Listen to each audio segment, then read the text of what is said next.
Yo, what's up internet? My name is Anthony, and today I'm starting a new series. We'll rank the Raiders position groups, starting with the worst and finishing with the best. I look at the starters, and any depth that's there is just a huge plus. I look at what happened last year, what we did in the offseason, and what we did in the draft to try and address these positions. I try and predict what's the best case scenario, worst case scenario, and most likely scenario for these position groups. First up, we have the inside linebackers. Let's go.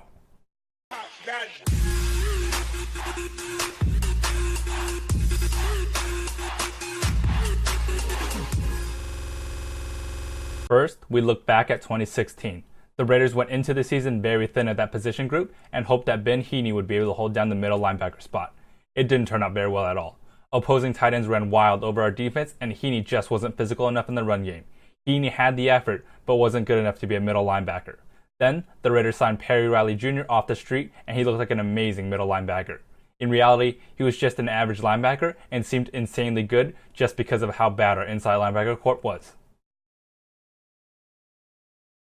In the offseason, you'd think Reggie McKenzie would try and sign an adequate player or re-sign Perry Riley Jr. Instead, he largely ignored the need, and the only linebacker signing was Jelani Jenkins.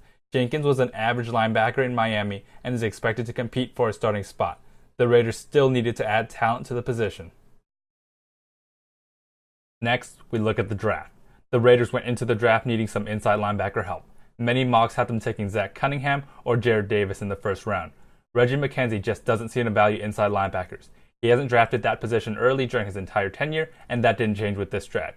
At least he got a true middle linebacker in Marquel Lee rather than selecting weak side linebackers. Lee is limited in the passing game, but might be able to be a middle linebacker in run situations. Now we look at the current state of the Raiders' inside linebackers. The Raiders have a thin inside linebacking corp again heading into this year. They have no true middle linebacker with the talent to be anything more than average. Jelani Jenkins, Ben Heaney, Naren Ball, and various other players are expected to compete for the starting spot. If none of them work out, I expect Reggie McKenzie to bring Perry Riley back. Something to consider though is Obi Milamfowu, the second round pick, playing linebacker for us, similar to Dayton Buchanan of the Cardinals. He's big and fast enough to play that hybrid safety / linebacker role and could be the wild card, making this a solid linebacker group. Now let's look at the best case scenario for this inside linebacking group. Marquel Lee becomes a solid linebacker who plays mostly on running downs and shows better than expected athleticism and pass coverage.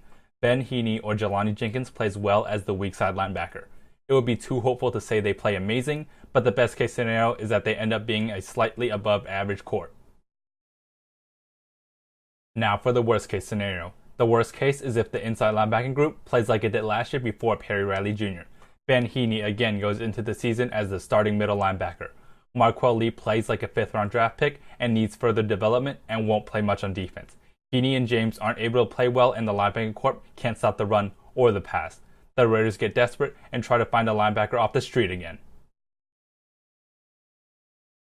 And now we look at the most likely scenario. My guess is that the inside linebackers look bad in training camp and McKenzie decides to sign Perry Riley Jr. again. He again plays like an average linebacker.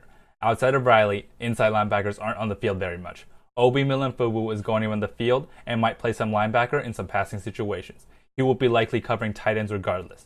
Jelani Jenkins or another linebacker will play weak side and will officially start, but will not be on the field very much. Nickel defense will probably be used more than our base defense. And there you guys have it. Inside linebackers are our weakest position group and come in at number 11. What do you guys think? Put them in the comment section below, and thanks for watching.